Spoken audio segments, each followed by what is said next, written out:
Dr. Haja Mutiara Maimuna, Sarjana Ekonomi, Magister Sains, Akuntan, Chartered Accountant, Certified Public Accountant, selaku dosen pengampu mata kuliah akuntansi pajak dan teman-teman sekalian.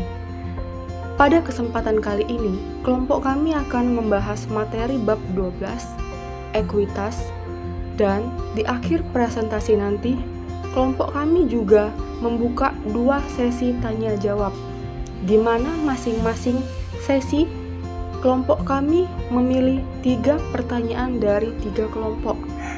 Dengan demikian, teman-teman sekalian diharapkan dapat memahami materi ekuitas yang akan kami bahas. Baiklah, sebelumnya perkenalkan, nama saya Novia Astuti dengan NIM 1821081. Perkenalkan, nama saya Cynthia Amalia, NIM 1821085. Nama saya Cecilia Christina Feria, NIM 1821086. Saya Franciscus Julio, NIM 1821091. Baiklah, yang pertama, menurut standar akuntansi keuangan untuk entitas tanpa akuntabilitas publik yang diatur oleh Ikatan Akuntan Indonesia tahun 2009, 103-105, membahas ekuitas sebagai bagian hak pemilik dalam entitas, yaitu selisih antara aset dan kewajiban yang ada, di mana bentuk modal tergantung dari bentuk hukum entitas sendiri. Contohnya, modal perseroan terbatas atau PT terdiri atas saham dan secara hukum terpisah dari kekayaan pemiliknya.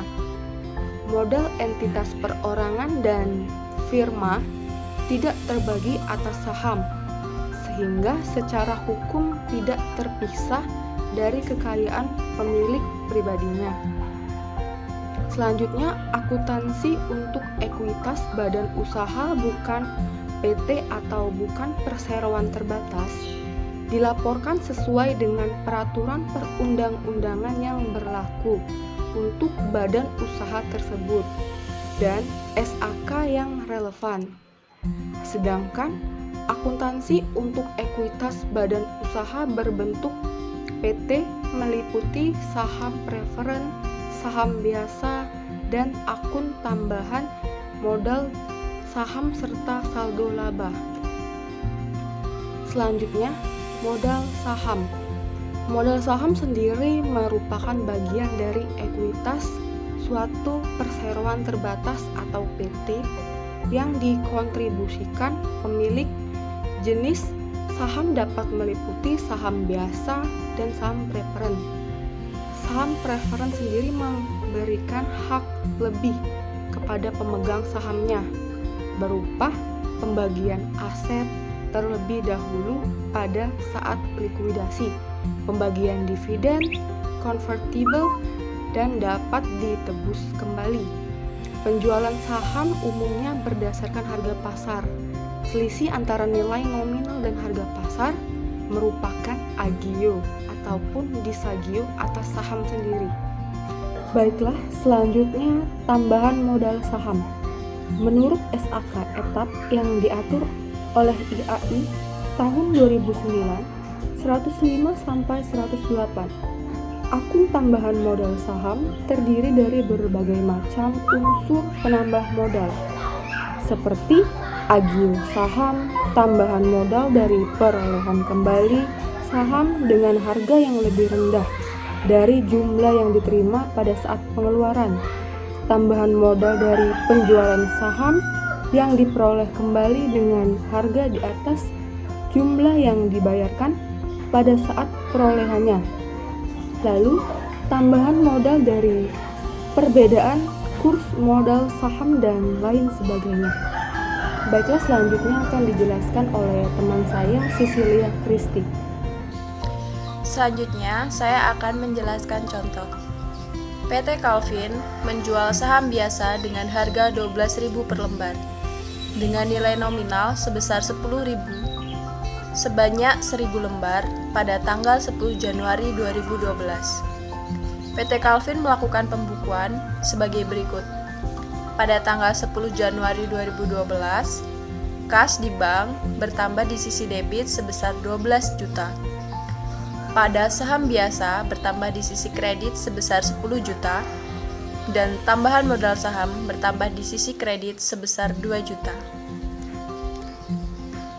Apabila transaksi di atas dilakukan melalui bursa efek, artinya transaksi tersebut dikenakan PPh final sebesar 0,1% ditambah 0,5% lalu dikali dengan 12.000 sehingga mendapatkan hasil sebesar 72.000.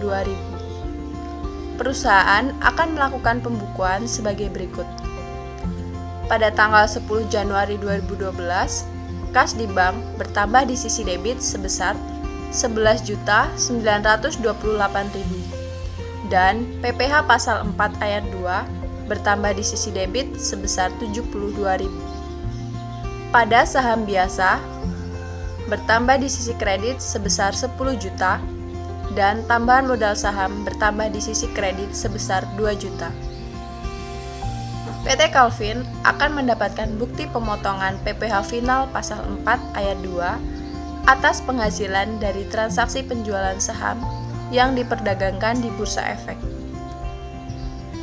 Perusahaan terkadang membeli kembali sahamnya untuk tujuan tertentu, dan hal ini sering disebut dengan saham perbendaharaan atau treasury stock. Treasury stock diperlakukan sebagai pengurang jumlah saham yang beredar. Untuk tujuan pajak, penerimaan dan pembelian kembali saham oleh perusahaan penerbit dapat dianggap sebagai dividen apabila dalam tahun lampau diperoleh laba atau kelebihan penerimaan di atas harga perolehannya. Selanjutnya akan dijelaskan oleh Saudari Cynthia Amalia. Selanjutnya, contoh soal. PTDD mempunyai 2.000 lembar saham preferen dengan nilai nominal sebesar Rp10.000. Agio saham tersebut sebesar Rp1 juta. Pada tanggal 31 Desember 2011, diumumkan saham tersebut dapat ditukarkan dengan saham biasa dengan nilai nominal sebesar 5.500, di mana proporsi setiap satu lembar saham preferen mendapatkan 2 lembar saham biasa. Pembukuan yang dilakukan oleh PTDD adalah sebagai berikut. Mencatat konversi saham dan pemotongan PPh 23 atas dividen sebesar Rp1 juta. Pada tanggal 31 Desember 2011, kas atau bank didebit sebesar Rp150.000, saham preferen didebit sebesar Rp20 juta, tambahan modal saham didebit sebesar Rp1 juta, saldo laba didebit sebesar Rp1 juta, pada saham biasa dikredit sebesar Rp22 juta, dan utang PPh 23 dikredit sebesar Rp150.000. Selanjutnya, pada tanggal 10 Januari 2012, utang PPh pasal 23 didebit sebesar Rp150.000, pada kas dikredit sebesar Rp150.000. Itu mencatat penyetoran PPh 23 ke kas negara.